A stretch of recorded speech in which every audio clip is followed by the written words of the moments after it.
अस्सलाम वालेकुम स्टूडेंट, क्या हाल है आपका? उम्मीद है आप ठीक होंगे। चलें जी, अब आप आज हम कॉपी वर्क करेंगे। कॉपी खोलें जल्दी से। सबसे पहले कॉपी खोल के सबसे ऊपर लिखें जीम काफ काफ। आज जुमेरात है, 7 मई है 2020, और रेड लाइन से थोड़ा सा बाहर जो जगह हमारी बची है उधर इस्लाह लिखें। आज हम उर्दू बे करेंगे। उर्दू बे लिखना है। उन्वान 10 जानवरों के नाम हैं। ठीक है, ये मैंने 10 जानवरों के नाम लिखे हैं। बिल्ली, कुत्ता, हिरन, मोर, चीता, घोड़ा, हाथी, बंदर, लोमड़ी, गाय। और एक और बात, ये सारे जितने भी लफ्ज़ बने हैं ये हरूफ से मिलके बने हैं। आप इनको तोड़ के देखेंगे तो ये हमारे अली बे पे ते जो है ना बढ़िए तक अलग-अलग हो जाएंगे।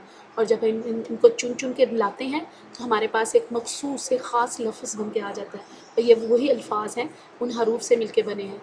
ठीक है, टेंशन नहीं लेनी। जैसे मैंने लिखा है आपने ऐसे ही मुझे कॉपी करना है और अपनी नोटबुक पे लिखना है। ठीक है, ये आपका जुमेरात यानी आज का काम है, और आपने जैसे मैंने लिखा है आपने लिखना है। ठीक है, जल्दी से लिखना है और अच्छी अच्छी राइटिंग से लिखना है। खुश रहें, अल्लाह हाफिज़।